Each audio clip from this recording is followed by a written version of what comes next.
الحمدللہ رب العالمین والعاقبۃ للمتقین الصلاة والسلام علی اشرف الانبیاء والمرسلین قال اللہ تعالی وتبارک فی القرآن المجید بسم اللہ الرحمن الرحیم ان فی خلق السماوات والارض واختلاف اللیل والنہار آمنت باللہ صدق اللہ العظیم وبلغنا رسولہ النبی الکریم الرؤوف الرحیم ونحن على ذلك من الشاہدین والشاکرین والحمد للہ رب العالمین ان اللہ وملائکتہ یصلون علی النبی یا ایہا الذین آمنوا صلوا علیہ وسلموا تسلیما۔ تمام احباب آواز بلند پڑھ لیجئے صلاۃ والسلام علیکہ سیدی یا رسول اللہ وعلی آلہ واصحابہ یا سیدی یا حبیب اللہ صلاۃ والسلام علیکہ سیدی یا نبی اللہ وعلی آلہ واصحابہ یا سیدی یا حبیب اللہ۔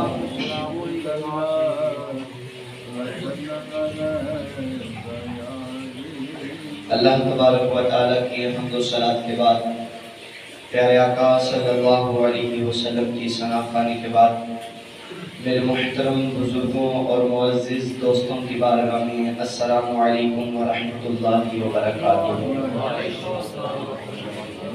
میرے محترم سامعین کرام، حضور جانے جانا صلی اللہ علیہ وآلہ وسلم پر درود و سلام پڑھنے کے بے شمار فضائل و برکات ہیں۔ پیارے آقا صلی اللہ علیہ وسلم نے ارشاد فرمایا، جو شخص آپس میں محبت رکھتا ہو اور اپنے مسلمان بھائی کے ساتھ مصافحہ کر رہا ہو، مصافحہ کرتے وقت اس کو چاہیے کہ مجھ پر درود پاک پڑھے، کہ جب وہ کسی سے مصافحہ یعنی ہاتھ ملاتا ہے، مصافحہ کرتا ہے، سلام لیتا ہے، تو سلام تو اس نے کہنا ہی ہے، کیا ہی اچھا ہو کہ سلام کے ساتھ مجھ پر میری ذات پر درود و سلام بھی پڑھ دیا کرے۔ پوچھا کہ یا رسول اللہ اگر کوئی درود و سلام پڑھتا ہے تو اس کو کیا فائدہ حاصل ہوتا ہے؟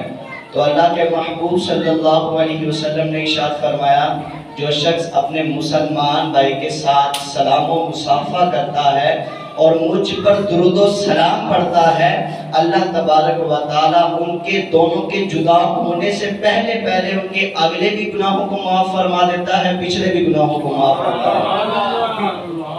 کتنا بہترین وظیفہ ہے۔ سلام تو کرنا ہی ہے، السلام علیکم ورحمۃ اللہ وبرکاتہ کہنا تو ہے ہی ہے، لیکن کیا کہ اچھا ہو کہ سلام کے ساتھ ساتھ حضور جانے جانا پر درود و سلام بھی پڑھ لیا جائے۔ حضور فرما رہے ہیں اگلے بھی معاف اور پچھلے بھی معاف۔ کیا بات ہے، اللہ پاک ہم سب کو عمل کی بھی توفیق عطا فرمائے۔ محترم سامعین کرام، آج کا جو بیان کا موضوع ہے صلہ رحمی، یہ ایک ایسا موضوع ہے کہ آج کل ہمارے معاشرے میں بڑا ہی عام ہوتا چلا جا رہا ہے۔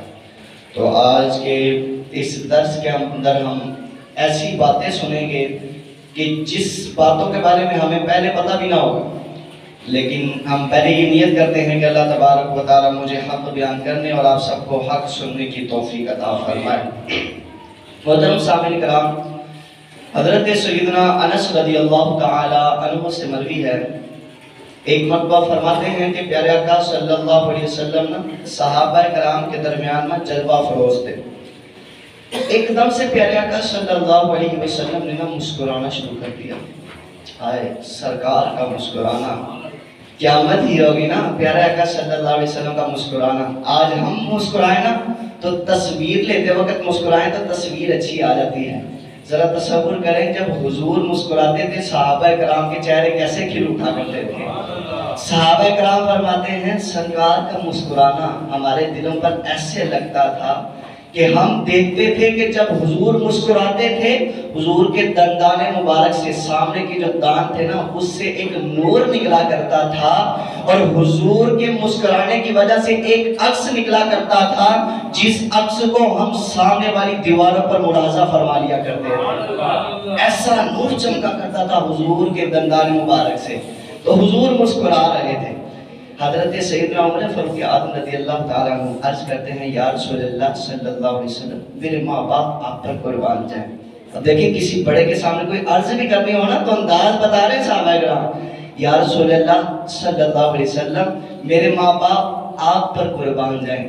یا رسول اللہ آپ مسکرائے ہیں, لگتا کوئی وجہ ہے تو مسکرائے ہیں نا, ایسے تھوڑی نہ مسکرائے ہیں. تو پیارے آقا صلی اللہ علیہ وسلم نے ارشاد فرمایا میرے صحابہ دراصل بات کچھ یوں ہے, میں مسکرایا اس وجہ سے ہوں کہ کل بروز قیامت والے دن نا, کل بروز قیامت والے دن میرے دو امتی ہوں گے جو اللہ تبارک و تعالیٰ کی بارگاہ میں حاضر ہوں گے. اب یہاں پر آپ نے جملہ ذرا ذہنوں میں رکھنا ہے, آگے جا کے میں آپ سے پوچھوں گا حضور کیا فرما رہے ہیں, کل بروز قیامت والے دن میرے دو امتی اللہ کی بارگاہ میں حاضر ہوں گے اور دونوں گھٹنوں کے بل دو زانوں ہو کر اللہ کی بارگاہ میں بیٹھ جائیں گے. ان میں سے ایک کھڑا ہوگا, عرض کرے گا یا اللہ یہ جو بندہ بیٹھا ہوا ہے نا اس بندے نے دنیا میں مجھ پر ظلم کیا تھا اور میں ہوں مظلوم, مجھ پر ظلم ہوا ہے. یا رسول یا اللہ مجھے نا انصاف چاہیے, مجھے انصاف چاہیے. اللہ تبارک تعالیٰ ارشاد فرمائے گا اے دعویٰ کرنے والے شخص تم پر ظلم ہوا ہے, تم مظلوم ہے, لیکن جو تجھ پر ظلم کرنے والا ہے نا اس کے بلے میں تو کوئی نیکی باقی نہیں ہے, یہ تجھے کیا دے سکتا ہے. اب وہ شخص دعویٰ کرنے والا کیا کہے گا یا اللہ اگر اس کے پاس مجھے دینے کے لیے نیکی موجود نہیں نا تو پھر میرے جو نامہ اعمال میں گناہ ہے نا وہ اس کے نامہ اعمال میں ڈال دیا جائے, اس کے نامہ اعمال میں ڈال دیجیے. اب یہ بات کہنی تھی کہ حضور کی آنکھوں سے آنسو چھلک اٹھے اور حضور نے فرمایا میرے صحابہ قیامت کا دن بڑا ہی عظیم دن ہے. اس دن کسی میں اتنی طاقت نہیں ہوگی کہ کوئی اپنا بوجھ بھی اٹھا سکے. ہر کوئی یہی چاہے گا کہ میرا بوجھ کسی اور کے سپرد کر دیا جائے, کسی اور کو دے دیا جائے. حتیٰ کہ اللہ تبارک و تعالیٰ ارشاد فرمائے گا اے میرے بندے ذرا یہ بتا, اے دعویٰ کرنے والے شخص, اے مظلوم شخص ذرا یہ بتا سامنے تجھے کیا نظر آ رہا ہے. وہ شخص اپنی نگاہوں کو اٹھائے گا, جب اٹھائے گا تو سامنے دیکھے گا, کہے گا یا اللہ عز و جل سامنے تو مجھے سونے کا شہر نظر آ رہا ہے, مجھے تو ایک ایسا شہر نظر آ رہا ہے کہ جس کے اندر ہیرے جواہرات موتی چاندی سونا سارے جواہرات جو ہیں ان کے ساتھ بنے ہوئے محلات نظر آ رہے ہیں. اور خود ہی تمنا کرے گا کہ یا اللہ عز و جل کیا یہ محلات کسی نبی کے ہیں, کسی نبی کے ہیں. تو اللہ تبارک تعالیٰ ارشاد فرمائے گا نہیں یہ کسی نبی کے نہیں. عرض کرے گا یا مالک و مولا کیا یہ کسی صدیق کے ہیں, اللہ فرمائے گا نہیں. عرض کرے گا یا مالک و مولا کیا یہ کسی شہید کے ہیں, اللہ فرمائے گا نہیں. عرض کرے گا مالک و مولا نہ یہ کسی پیغمبر کے ہیں, نہ کسی صدیق کے ہیں, نہ کسی شہداء کے ہیں. یا اللہ یہ سب کچھ ہے کس کے لیے ہے, یہ سب کچھ ہے کس کے لیے ہے. تو اللہ تبارک تعالیٰ ارشاد فرمائے گا یہ سب کچھ اس کے لیے ہے جو اس کی قیمت کو ادا کرے گا. یہ سب کچھ کس کے لیے ہے جو اس کی قیمت کو ادا کرے گا. بندہ حیران رہ گئی یا مالک و مولا سونے کا شہر ہے, ہیرے جواہرات کے ساتھ سجے ہوئے محلات ہیں, اس میں اتنی طاقت ہے, کون سا ایسا امیر بندہ ہے جو ان محل کو خرید سکتا ہے. تو اللہ تبارک و تعالیٰ اس کی حیرانی کو مزید بڑھاتے ہوئے ارشاد فرمائے گا میرے بندے کوئی اور نہیں بلکہ ان محلوں کو تو ہی خرید سکتا ہے, ان محلوں کو تو ہی خرید سکتا ہے. وہ اور حیران ہو جائے گا یا مالک و مولا میں کیسے خرید سکتا ہوں, میرے پاس ایک ٹوٹی کوڑی بھی نہیں ہے, اتنے مہنگے محلات میں کیسے خرید سکتا ہوں. تو اللہ تبارک و تعالیٰ ارشاد فرمائے گا میرے بندے اس کے لیے کوئی رقم کی ضرورت نہیں بلکہ تو اپنے بندے اپنے مسلمان بھائی کے حقوق کو معاف کر دے, یہ سب کچھ میں تجھے عطا فرما دوں گا. اس کے حقوق کو معاف کر دے میں سب کچھ تجھے عطا کر دوں گا. اب یہ سننا تھا تو وہ شخص کہنے لگا یا اللہ عز و جل تو فرماتا ہے اس کے حقوق کو معاف فرما دے گا تو میں تجھے سامنے والے سارے محلات عطا کر دوں گا۔ یا اللہ عز و جل میں یہ کہتا ہوں فقط اس کے حقوق کی نہیں بلکہ دنیا میں رہتے ہوئے جتنے لوگوں نے مجھ کے میرے اوپر ظلم کیا ہے میں ان سب کے حقوق معاف کر دیتا ہوں، مجھے بس یہ سامنے والے محلات چاہیے، مجھے یہ محلات عطا فرما دے۔ اب دیکھیں ذرا کسی کو تصور کریں نا، اب یہاں پر ہم بیٹھے ہوئے ہیں، کوئی آگے ہمیں کہ یار وہ فلاں سوسائٹی میں نا فلاں سوسائٹی میں ایک پلاٹ فروخت ہو رہا ہے، بک رہا ہے، کتنے کا؟ 500 روپے کا۔ ہم کہتے ہیں یار 500 روپے کا، فٹافٹ لے لو، جلدی جلدی لے لو۔ اور ذرا تصور کریں کہ جب اللہ نے فرمایا ہوگا ہے میرے بندے تو اس کے حقوق کو معاف کر دے، سب کچھ تیرے لیے ہے، تو اس وقت اس کو کتنی خوشی ہوئی ہوگی۔ اب دیکھیے ذرا آگے جملہ دیکھیے گا، اللہ تبارک تعالیٰ نے جب یہ فرمایا نا سب کچھ تیرے لیے ہے تو اس کو معاف کر دے، یہ سب کچھ تجھے عطا کر دوں گا۔ وہ بندہ کہے گا یا اللہ سب کچھ میں نے اس کو معاف کر دیا، بس مجھے یہ محلات عطا فرما دے۔ اللہ تبارک تعالیٰ ارشاد فرمائے گا میرے بندے اب تو نے معاف تو اس کو کر دیا ہے، اب تو جنت میں اکیلا نہیں جائے گا۔ عرض کرے گا یا مالک مولا میں اکیلا نہیں جاؤں گا تو کس کو ساتھ لے کے جاؤں گا؟ اللہ تبارک و تعالیٰ ارشاد فرمائے گا تو اپنے مسلمان بھائی کا ہاتھ پکڑ اور اس کو لے کر دونوں داخلے جنت ہو جاؤ، اور دونوں کٹھے جنت میں جاؤ نا، اکیلے اکیلے کیوں جانا ہے نا، کٹھے کٹھے جنت میں جاؤ۔ اے میرے محترم سامعین کرام، اب یہاں پر ہم نے اس حدیث مبارکہ کو ملاحظہ کیا ہے، اس حدیث مبارکہ کے ضمن میں بڑے ہی مدنی پھول ہیں اور بڑی ہی کمال کی باتیں ہیں، لیکن چند ایک میں آپ کے گوش گزار کرتا ہوں۔ سب سے پہلی بات جو میں نے آپ کو کہا تھا ذہن میں رکھنی ہے وہ کیا بات تھی؟ وہ یہ بات تھی کہ دیکھیں ابھی قیامت آئی نہیں ہے، ابھی قیامت آئی نہیں ہے، ابھی میدان محشر سجا نہیں ہے، لوگوں کی نیکیاں برائیاں تولی نہیں گئی، ابھی لوگوں کا فیصلہ نہیں کیا گیا، لیکن قربان جائے نگاہ مصطفیٰ پر، قربان جائے علم مصطفیٰ پر، اور خاص طور پہ قربان جائے علم غیب مصطفیٰ کی شان و شوکت پر کہ اللہ نے اپنے محبوب کو ایسا علم غیب عطا فرمایا ہے کہ آپ ہزاروں سال پہلے سے ہی قیامت کے معاملات کو پہلے سے ملاحظہ فرما رہے ہیں، اور نہ صرف ملاحظہ فرما رہے بلکہ صحابہ کرام کو بتا بھی دیں کہ قیامت والے دن یہ ہونا ہے، ارے قیامت والے دن یہ ہونا ہے، یہ حضور کی شان ہے۔ اور اس کو سمجھ جانا چاہیے کہ جو آج بھی کہتا ہے کہ معاذ اللہ حضور علم غیب نہیں رکھتے، میں نے کہا آج تو 1400 سال بعد اٹھ کے کھڑا ہوتا ہے اور کہتا ہے کہ حضور کو معاذ اللہ علم غیب نہیں، میں نے کہا 1400 سال پیچھے چلے جاؤ، ابو جہل بہت بڑا کافر لیکن اس کے باوجود اس کو پتا تھا حضور کو علم غیب ہے، اس لیے اس کو پتا تھا کہ حضور کو علم غیب ہے۔ علم غیب کا پتا تھا نا تو تبھی تو اپنی مٹھیوں میں کنکر لے کر گیا تھا نا، اپنی مٹھی میں کنکر لے کر گیا، حضور کی بارگاہ میں پہنچا، کہنے لگا اے محمد صلی اللہ علیہ وسلم، اے محمد بتاؤ اگر تم نبی ہو تمہیں علم غیب ہے تو بتاؤ میری مٹھی میں کیا ہے؟ حضور نے یہ نہیں فرمایا مجھے علم غیب نہیں ہے، حضور نے فرمایا اے ابو جہل ذرا یہ بتا کہ میں بتاؤں تیری مٹھی میں کیا ہے یا جو تیری مٹھی میں ہے وہ بتائے میں کیا ہوں، یا جو تیری مٹھی میں ہے وہ بتائے میں کیا ہوں۔ ارے پتہ چلتا ہے کہ حضور کو اللہ تبارک و تعالیٰ نے علم غیب عطا فرمایا ہوا تھا، تبھی تو اعلیٰ حضرت رحمت اللہ تعالیٰ نے فرماتے ہیں اور کوئی غیب کیا تم سے ہو نہا بلا، جب خدا ہی نہ چھپا تم پہ کروڑوں درود۔ کہتے ہیں کہ اس وقت کائنات میں سب سے بڑا جو غیب ہے نا، سب سے بڑا غیب وہ اللہ تبارک و تعالیٰ کی ذات ہے، اللہ تبارک و تعالیٰ کی ذات جو انسان کی شار رگ سے بھی قریب ہے لیکن کسی انسان کو نظر ہی نہیں آتی ہے۔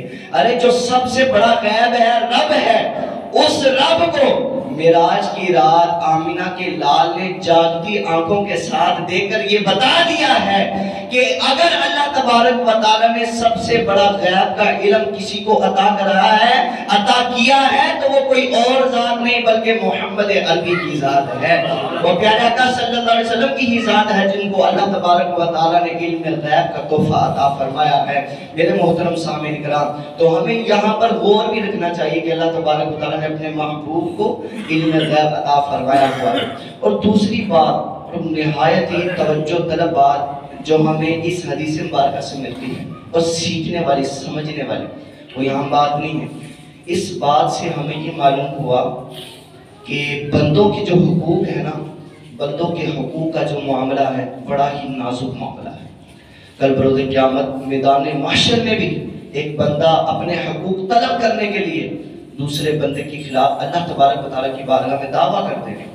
میرے محترم سامعین کرام، ذرا ہم تصور کریں، کوئی بندہ اگر اللہ کی بارگاہ میں دعویٰ کر دے کہ یہ اس نے مجھ پر دنیا میں رہتے ہوئے ظلم کیا تھا، تو ہم کس طرح اس کا جواب دے سکتے ہیں؟ لیکن افسوس، آج بے علمی کے سبب، علم نہ ہونے کے سبب، عمل نہ ہونے کے سبب آج کل بندوں کے حقوق کے معاملے کو بڑا ہی نازک سمجھا جا رہا ہے۔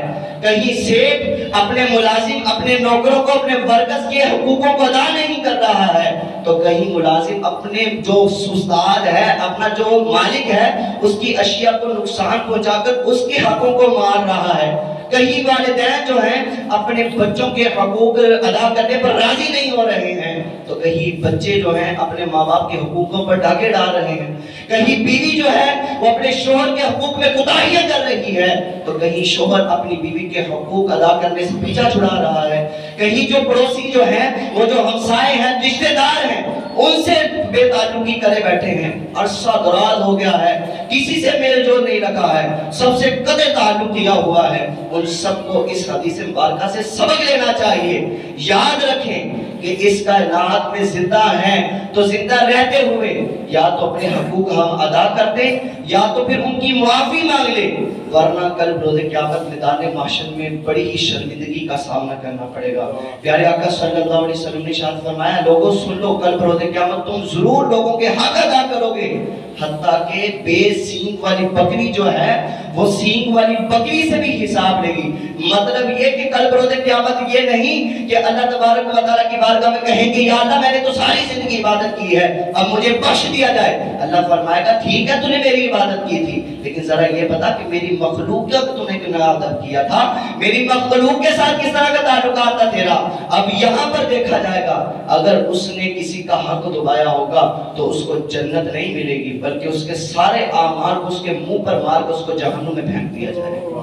میرے محترم سامعین کرام، یاد رکھیں عقل مند شخص وہی ہے جو اس دنیا میں رہتے ہوئے اپنے حقوق کو ادا کر لے یا پھر معاف کروا لے، ورنہ قیامت کا معاملہ بہت سخت تر ہے، کیونکہ دنیا میں تو مال کے ذریعے حقوق ادا ہو سکتے ہیں، معافی کے ذریعے حقوق ادا ہو سکتے ہیں، لیکن کل بروز قیامت پیسوں سے، مال سے یا پھر معافی سے نہیں بلکہ اعمال سے ادا کرنے پڑیں گے، اعمال سے ادا کرنے پڑیں گے۔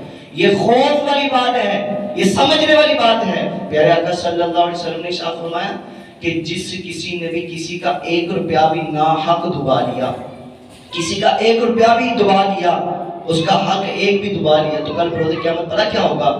اس 1 روپے کے بدلے میں اس نے جو زندگی میں 700 با جماعت نمازیں پڑھی ہوں گی اس کو دینی پڑیں گی، 700 با جماعت نمازیں۔ اور کہا کہ یہ دینے کے بعد اگر کچھ حق باقی رہ گئے نا تو پھر اپنی نیکیاں دینی پڑیں گی، اور نیکیاں دینے کے بعد بھی اگر کچھ حق باقی رہ گئے تو اس کے پاس جو نیکیاں ہیں نا وہ تو ختم ہو چکی ہیں، لیکن جس کے اوپر اس نے ظلم کیا ہوگا نا، جس کا حق دبایا ہوگا، اس کے نامہ اعمال میں جتنے گناہ ہوں گے اپنے سپرد لینے پڑیں گے۔ اس وقت ہم کیا یہ کر سکتے ہیں؟ افسوس ہے آج ہمیں کہ ہم کسی چھوٹے کے حقوقوں کو ضائع کر رہے ہیں، کسی بڑے کے حقوق کو ضائع کر رہے ہیں۔ میرے محترم سامعین کرام، ہمیں اب بھی وقت ہے، سمجھ جانا چاہیے اور ابھی بھی توبہ کر لینی چاہیے۔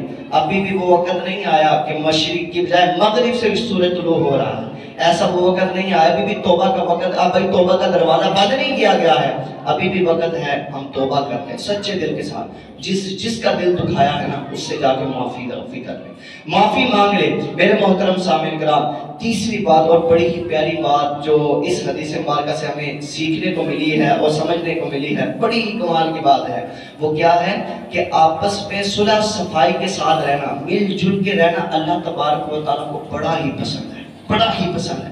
اور اس بات سے آپ اندازہ لگا سکتے ہیں کتنا پسند ہے۔ اللہ کو اتنا پسند ہے کہ کل بروز قیامت اللہ تبارک و تعالیٰ خود اپنے بندوں کے درمیان صلح کروائے گا اور پھر انہیں جنت میں بھی داخل فرما دے گا، جنت میں بھی داخل فرما دے گا۔ اتنا اللہ تبارک و تعالیٰ کو یہ عمل پسند ہے، تو ہمیں صلح کرتے رہنا چاہیے۔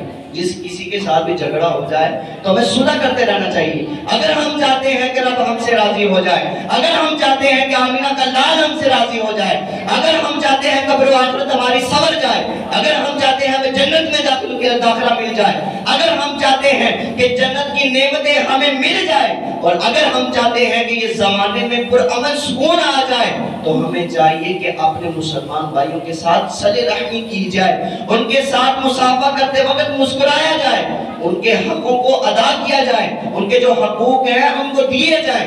یہ دے دیں گے تو اللہ تبارک و تعالی ہمیں وہ درجہ عطا فرمائے گا جو کسی اور کو نہیں مل سکتا ہے۔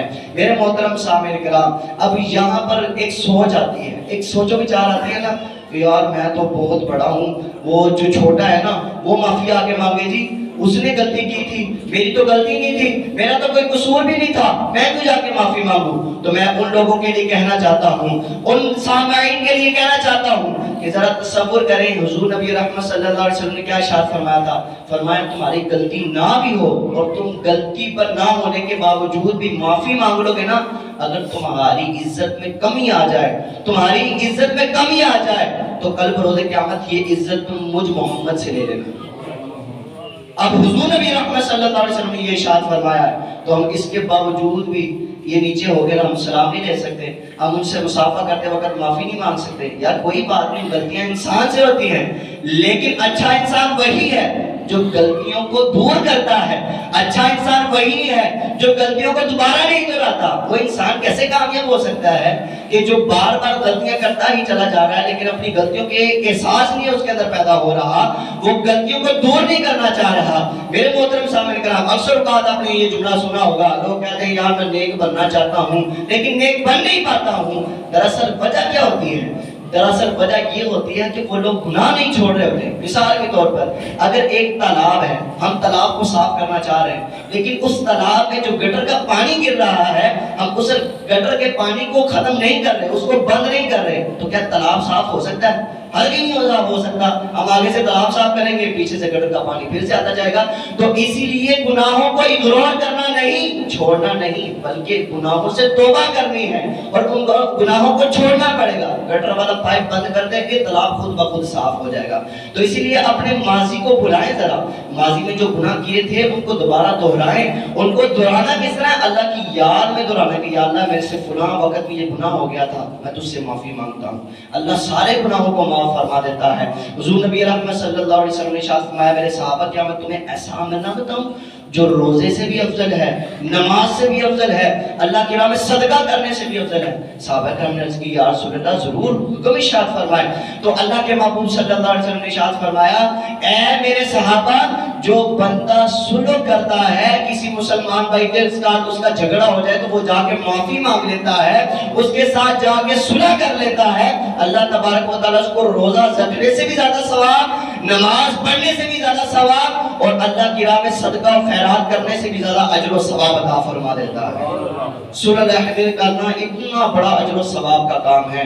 میرے محترم سامعین کرام، ہمیں بھی چاہیے کہ صلح کرتے رہیں، جب بھی کوئی غلطی ہو جائے تو اللہ کی بارگاہ میں بھی استغفار کرتے رہنا چاہیے، اور اگر کسی کا حق دبا لیا جائے تو اس سے اسی وقت معافی مانگ لینی چاہیے، اسی وقت اسے معافی مانگنی چاہیے۔ اور پھر صلح کے فضائل کیا ہیں، صلح کی برکتیں کیا ہیں؟ ہم صلح کے فضائل تو سن رہے ہیں کہ یار صلح کریں گے تو یہ ہو جائے گا، یہ ہو جائے گا۔ اب دیکھیں ذرا حدیث مبارکہ میں کیا فرمایا گا۔ فرمایا جو بندہ صلح کرتا ہے نا، اللہ اور اس کے رسول اس سے راضی ہو جایا کرتے ہیں۔ جو بندہ صلح کرتا ہے اللہ تبارک و تعالیٰ اس پر قبر اور حشر کی منزلیں آسان فرما دیتا ہے۔ جو بندہ صلح کرتا ہے اللہ تبارک و تعالیٰ جنت کو اس کے قریب کر دیتا ہے، جہنم کو سے دور فرما دیتا ہے۔ جو بندہ صلح کرتا ہے اللہ تبارک و تعالیٰ اس کے رشتہ داروں کے درمیان اس کی عزت کو بڑھا دیا کرتا ہے۔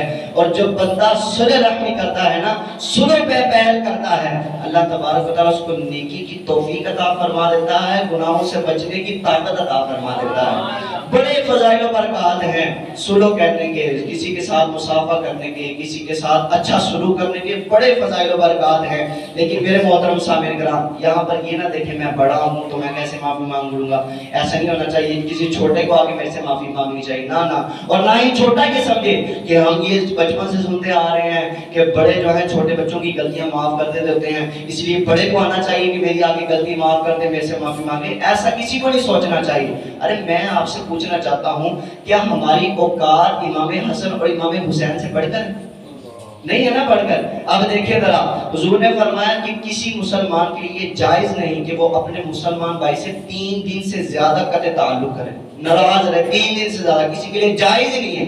لیکن یہاں پر صدیوں گزر گئی، میں ایسے لوگوں کو جانتا ہوں، یہ افراد آپ بیٹھے ہوئے نا، میں کئی ایسے افراد کو جانتا ہوں، مجھے یقین نہیں ہوا یار یہ سن کے کہ ان کی بھی لڑائی ہوئی ہے، ان کے ساتھ بھی ایسے معاملات ہوئے ہیں، میں حیران رہ گیا یہ سن کر۔ لیکن آج یہ پکی توبہ کرنی چاہیے کہ یار جو مرضی ہو جائے، میں بڑا ہوں تو کوئی بات نہیں، پہلے معافی میں مانگوں گا۔ اب یہ میں جو روایت آپ کو سنانے لگا ہوں نا، بڑی ہی پیاری روایت ہے، حضرت ابو ہریرہ اس کو لے کر آئے ہیں، کہتے ہیں کہ ایک مرتبہ نا حضرت امام حسن اور امام حسین کے درمیان کچھ انبن ہو گئی، بات چیت کرنا بند ہو گئی، تو ہم صحابہ کرام کو میں نے اکٹھا کیا، حضرت امام حسین کی بارگاہ میں گئے اور کہا اے امام علی مقام امام حسین رضی اللہ تعالیٰ، آپ ہمارے پیشوا ہیں، آپ ہمارے امام ہیں، اگر آپ بھی آپس میں لڑائی جھگڑے کریں گے، آپ بھی آپس میں بولنا چیخنا بند کر دیں گے تو پھر ہم جیسے کیا کریں گے؟ لہٰذا آپ کو چاہیے کہ جا کے اپنے بڑے بھائی امام حسن سے معافی مانگ لیں، آپ ویسے بھی عمر میں چھوٹے ہیں، آپ کی شان میں کوئی گستاخی نہیں ہوگی، لیکن آپ کو جا کے پہلے معافی مانگ لینی چاہیے۔ امام حسین کیا کہا کہ نہیں میں نہیں پہلے معافی مانگوں گا۔ کیا کہتے ہیں؟ میں نہیں پہلے معافی مانگوں گا۔ اب حضرت ابو ہریرہ رضی اللہ تعالیٰ یہی جملوں کے ساتھ حضرت امام حسن کے بارگاہ میں جاتے ہیں، کہتے ہیں اے امام علی مقام، آپ ہمارے شہزادے ہیں، آپ ہمارے امام ہیں، ہم آپ کے مقتدی ہیں، ہم آپ کے پیشوا ہیں، تو آپ ہمیں بتا دیں کہ آپ اپنے بھائی سے ناراض ہیں، کیا یہ اچھا ہو کہ آپ کے بھائی بھی چلو مان لیں، آپ بڑے ہیں، آپ بڑے ہونے کے ناطے اپنے بھائی کی غلطی کو معاف فرما کے ان سے صلح کر لیں۔ حضرت امام حسن آتے ہیں، یہ نہیں کہتے کہ میں نے کیوں معافی مانگی ہے، جی میرا چھوٹا بھائی اس کو چاہیے پہلے معافی مانگے۔ آپ اٹھتے ہیں، جا کے امام حسین رضی اللہ تعالیٰ عنہ سے گفتگو فرماتے ہیں، ان کو سلام کرتے ہیں اور گلے سے لگا لیتے ہیں، اسی وقت صلح ہو جاتی ہے۔ اب یہاں پر جملہ سننے والا ہے، یہاں پر ذرا غور کرنے والی بات ہے کہ یار امام علی مقام امام حسین نے پہلے کیوں منع کیا معافی مانگنے سے؟ جب حضور فرما رہے ہیں کہ صلح میں پہل کرنے والا افضل ہے تو امام حسین کیوں نہیں آگے بڑھے؟ امام حسین کو چاہیے تھا پہلے جا کے معافی مانگتے، لیکن امام حسین کا جملہ سنیے گا۔ حضرت ابو ہریرہ رضی اللہ تعالیٰ عنہ عرض کرتے ہیں اے امام علی مقام، اے امام حسین، آپ کے پاس میں پہلے آیا تھا، آپ نے کیوں نہیں معافی میں پہل کی؟ حالانکہ بڑی روایتیں ہیں، بڑی ہی احادیث اس کے اوپر موجود ہیں، تو آپ نے معافی میں پہلے کیوں نہیں کی؟ حضرت امام حسین رضی اللہ تعالیٰ عنہ فرمانے لگے میرے نانا جان صلی اللہ تعالیٰ علیہ وسلم فرمایا کرتے تھے کہ جو شخص دنیا میں رہتے ہوئے معافی میں پہل کرے گا، یعنی پہلے جا کر معافی مانگے گا، اللہ جنت میں بھی اس کو پہلے داخل فرما دے گا۔ تو یہ میں کیسے گوارا کر سکتا ہوں کہ میرا بڑا بھائی پہلے بعد میں جنت میں جائے اور میں پہلے جنت میں جاؤں؟ ایسے نہیں ہو سکتا، بلکہ پہلے میرے بھائی جنت میں داخل ہوں گے، میں اپنے بھائی کی پیروی کرتے ہوئے جنت میں داخل ہو جاؤں گا، میں اپنے بھائی کی پیروی کرتے ہوئے جنت میں داخل ہو جاؤں گا۔ تو یار پہل کریں، یار ہم پہل کریں، نہ دیکھیں بڑا ہے چھوٹا ہے، کوئی نہ دیکھیں، بس یہ دیکھیں کہ کہاں کس نے ہوا ہے۔ حضور نے فرما دیا ہے کہ یار پہل کرو، جا کے پہل کرو، اور پہل کرنے سے بہت کچھ مل جاتا ہے۔ انسان کی قسمت میں جو کچھ نہیں بھی ہوتا وہ بھی اللہ تبارک و تعالیٰ عطا فرما دیتا ہے۔ یہ نہ دیکھیں میری عمر کتنی بڑی ہو گئی ہے تو میں اب معافی مانگتا اچھا لگوں گا، نہ اچھے لگتے ہیں، کیوں نہیں اچھے لگتے یار، معافی مانگ لو کوئی بات نہیں۔ حضور نے جب فرمایا تمہاری عزت کم نہیں ہوگی معافی مانگنے سے، تو جب حضور نے گارنٹی دے دی ہے تو پھر تمہاری عزت کیسے کم ہو سکتی ہے؟ ارے ساری کائنات میرے بارے میں برا سوچے لیکن میرا رب اور میرے محبوب میرے بارے میں اچھا سوچے، مجھے بتائیں ساری کائنات میرے برا کر سکتی ہے؟ ہرگز نہیں برا کر سکتی، لیکن ہاں ساری کائنات مجھے اچھا کہے لیکن میرا رب اور میرے محبوب مجھے اچھا نہ کہے تو ساری کائنات مل کر بھی مجھے اچھا بنا سکتی ہے؟ نہیں بنا سکتی ہے۔ تو اسی لیے ہمیں پہل کرنی پڑے گی۔ اور میرے محترم سامعین کرام، حضرت سیدنا امام سعید بن مسعود رحمۃ اللہ تعالی علیہ فرمایا کرتے تھے، فرماتے ہیں جو بندہ حسن سلوک قائم کرتا ہے، جو بندہ حسن سلوک قائم کرتا ہے، اچھا اخلاق ہے اس کا، لوگوں کے ساتھ جب بھی ملتا ہے اچھے انداز کے ساتھ ملتا ہے تو اللہ تبارک و تعالیٰ اس شخص کو بری موت سے محفوظ فرما لیتا ہے۔ بری موت نہیں اس شخص کو آ سکتی جو بندہ اپنا اخلاق اچھا رکھتا ہے۔ یار کوئی بات نہیں، کوئی آپ سے بدتمیزی سے بات کرتا ہے، آپ اچھے انداز سے بات کر لو، آپ کو بھی اللہ نے زبان دی ہے، آپ بھی میٹھے الفاظ بول سکتے ہیں۔ میرے محترم سامعین کرام، یاد رکھیے گا دولت اور امیری انسان کو کچھ وقت کے لیے بلند کر دیتی ہے، دولت اور امیری انسان کو کچھ وقت کے لیے بلند کر دیتی ہے۔ فرعون تھا نا، بہت مال و دولت تھا، لیکن کیا ہوا؟ آج کوئی اس کا نام لینے والا باقی نہیں رہا۔ فرعون کے بعد قارون جو تھا وہ بڑا ہی امیر تھا، بڑا مال و دولت تھا اس کے پاس، بڑی شہرت تھی اس کے بعد، لیکن آج اس کا نام لینے والا کوئی باقی نہ بچا۔ یزید کے پاس کتنا مال و دولت تھا، اتنا مال و دولت تھا، بادشاہ تھا، لیکن کچھ وقت کے لیے تھا۔ آج اس کو پکارنے والا کوئی باقی نہ رہا۔ لیکن یاد رکھیں، فرمایا کہ جس کے پاس انسانیت ہو، انسان کے درد کا دل کا جو درد ہے نا وہ اس کو محسوس ہوتا ہو کہ یار میرے بھائی تکلیف میں ہے تو مجھے بھی تکلیف ہو رہی ہے، میرا مسلمان بھائی ہے، میں ذرا تصور کروں کہ میرے جسم میں اگر کسی حصے کو تکلیف پہنچتی ہے تو میرا سارا جسم جو ہے وہ بے جان بن جاتا ہے، وہ سارا جسم جو ہے وہ اس کی طرف متوجہ ہو جاتا ہے۔ کیا ہی اچھا ہو کہ میرا مسلمان بھائی کوئی پریشان ہو تو میں اس کے پاس جاؤں، یار میرا تو بھائی ہے، تو بتا تو صحیح مشکل کیا ہے تیری، ہو سکتا ہے میں اس کو مشکل کو دور کرنے میں کامیاب ہو جاؤں۔ اب یہاں پر دیکھیں، فرمایا جس کے پاس دولت ہو، امیری ہو، وہ کچھ وقت کے لیے بلند کر دیا جاتا ہے، لیکن جس کے پاس انسانیت ہو، اچھے اخلاق ہو، اللہ اس کو ہمیشہ کے لیے بلند فرما دیا کرتا ہے۔ ارے اچھے اخلاق، انسانیت امام حسین کے پاس تھی نا، دیکھیں اللہ نے کیسا بلند فرمایا، اتنا بلند فرمایا کہ اللہ تبارک و تعالیٰ نے فرمایا اگر جنت کے نوجوانوں کے سردار کو دیکھنا ہے تو امام حسن اور امام حسین کی زیارت کر لیا کرو، امام حسن اور امام حسین کو دیکھ لیا کرو، تمہیں جنتی نوجوانوں کے سردار دکھائی نظر آئیں گے۔ اب میرے محترم سامعین کرام، اب یہاں پر ہمارا معاشرہ دن بہ دن بگڑتا ہی چلا جا رہا ہے، بگڑتا ہی چلا جا رہا ہے۔ اس معاشرے کو سنوارنے کے لیے، اس معاشرے کو سدھارنے کے لیے حضور نے صرف ایک ہی حدیث میں ہمارا سارا کام پورا کر دیا، ساری باتیں کلیئر کر دی۔ حضور نے ارشاد فرما دی ایک حدیث مبارکہ، اور میں کہتا ہوں، میں سمجھتا ہوں اگر اس حدیث پر ہم عمل کر لینا تو زمانہ ہمارا ایسا پرامن ہو جائے گا کہ کسی جگہ پر ہمیں لڑائی کرتا ہوا کوئی نظر نہیں آ سکتا ہے۔ یہ تین باتیں ذرا اپنے دل کی تختی پر آپ نے نوٹ کرنی ہے۔ پیارے آقا صلی اللہ علیہ وسلم کا ارشاد فرمایا نمبر ایک، جو تم پر ظلم کرے تم اس کو معاف کر دو۔ نمبر ایک، جو تم پر ظلم کرے تم اس کو معاف کرو۔ مجھے یہ بتائیں کہ کوئی آگے مجھے مارے اور میں اس کو کہوں یار چلو ٹھیک ہے میں تمہیں معاف کر دیا، تو وہ پاگل ہے مجھے آگے سے دوبارہ مارے گا؟ ایسا ہو سکتا ہے؟ نہیں ہو سکتا نا۔ یا پھر لڑائی مزید بڑھ سکتی ہے کہ نہیں بڑھ سکتی؟ نہیں بڑھے گی۔ ہم کیا کرتے ہیں، کوئی آگے ہمیں اینٹ مارے گا نا تو ہم اینٹ کا جواب پتھر سے دیتے ہیں۔ یار اینٹ کا جواب تم پھول کے گلاب سے نہیں دے سکتے، گلاب کے پھول سے نہیں دے سکتے اینٹ کا جواب۔ تو اب ہم نے کیا کرنا ہے، جو ہمارے اوپر ظلم کرے ہم نے چپ چاپ ظلم کو سہ لینا ہے، کیونکہ رب دیکھ رہا ہے، رب سب کچھ دیکھ رہا ہے، قیامت بھی برپا ہونی ہے، اس دن سب کچھ سامنے آ جانا ہے۔ جس نے کسی کو ایک چھوٹی سی بات تلخ انداز سے کی ہوگی نا وہ بھی سامنے آ جانا ہے۔ آپ نہ حساب لگایا کریں، ہم سب حساب نہ لگایا کریں یار اس فلاں شخص نے مجھے مسجد میں بیٹھے ذلیل کر دیا ہے، یار اس کی اوقات ہی کیا ہے کہ مجھے یہ ذلیل کر رہا ہے۔ یہ نہ سوچیں، وہ رب دیکھ رہا ہے اور اب سب کچھ سیدھا کر دے گا، ٹینشن نہ لیں، اس کی فکر چھوڑ دیں۔ تو سب سے پہلی بات، جو تم پر ظلم کرے تم اس کو معاف کر دو۔ نمبر دو پر، جو تمہیں محروم کرے تم اس کو عطا کر دو۔ جو تمہیں محروم کرے نا تم اس کو عطا کر دو۔ یار مجھے یہ عزت نہیں دیتا، میں اس مسجد کا سب سے بڑا ہوں، یہ مجھے عزت نہیں دیتا، کوئی بات نہیں یار تم عزت دے دو، تم اس کو عزت دے دو نا۔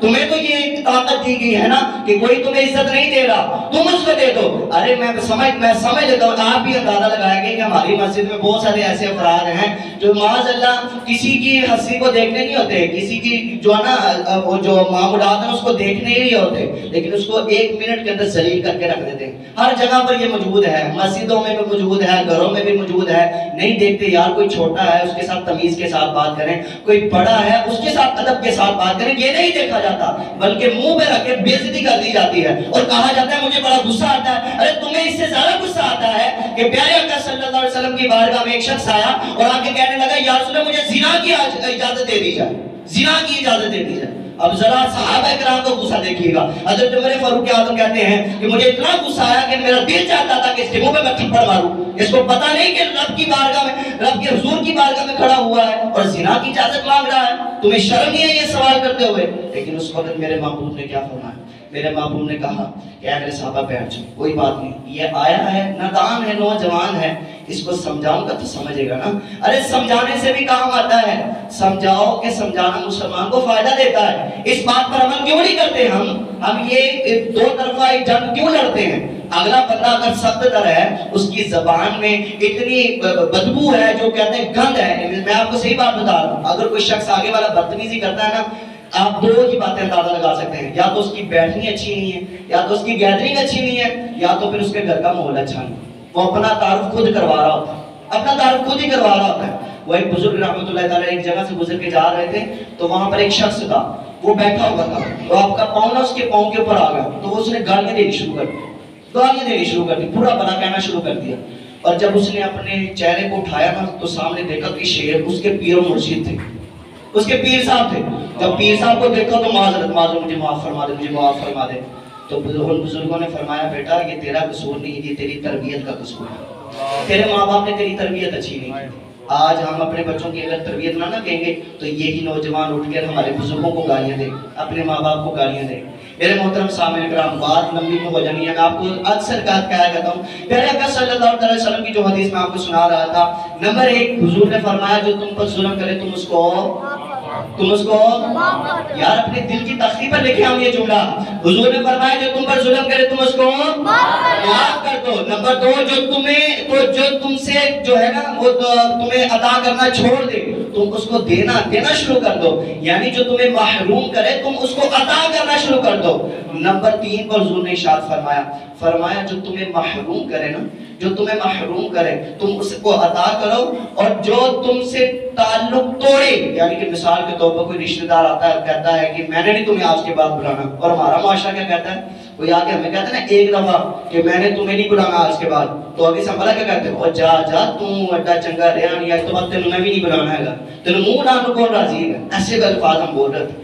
حضور نے فرمایا جو تم سے تعلق توڑے تم اس سے تعلق جوڑ دو، اور پھر دیکھو کیا ہوتا ہے، پھر اللہ تبارک و تعالیٰ تم سے راضی ہو جائے گا اور تمہیں وہاں سے رزق بھی دے گا جہاں سے تمہارا گمان بھی نہیں ہوگا، اور تمہیں جنت بھی بغیر حساب و کتاب کے عطا فرما دے گا۔ تو یہ 3 باتیں ہم بس یاد رکھنے، آج کے اس درس سے ہم نے 3 باتیں سیکھی ہیں۔ حضور نے جو ارشاد فرمایا ہے کہ جو تم پر ظلم کرے تم اس کو معاف کر دو، جو تمہیں محروم کرے تم اس کو عطا کرنا شروع کر دو، اور جو تم سے تعلق توڑے تم اس سے تعلق جوڑنا شروع کر دو۔ اللہ تبارک و تعالیٰ بھی تم سے راضی ہو جائے گا، اللہ کے حبیب بھی تم سے راضی ہو جائیں گے، اور جب اللہ اور رسول کسی سے راضی ہو جاتے ہیں نا، اللہ خود بخود اس کے دل میں ایسی چاہت پیدا فرما دیتا ہے، ایسی محبت عطا فرما دیتا ہے کہ سارے لوگ بھی اس سے محبت کرنا شروع کرتے ہیں۔ دعا ہے کہ اللہ تبارک و تعالیٰ مجھے اور آپ سب کو عمل کی توفیق عطا فرمائے کہ محمد سے وفا تو نے تو ہم تیرے ہیں، یہ جہاں چیز ہے کہ لوگ قلم تیرے ہیں، وآخر دعوانا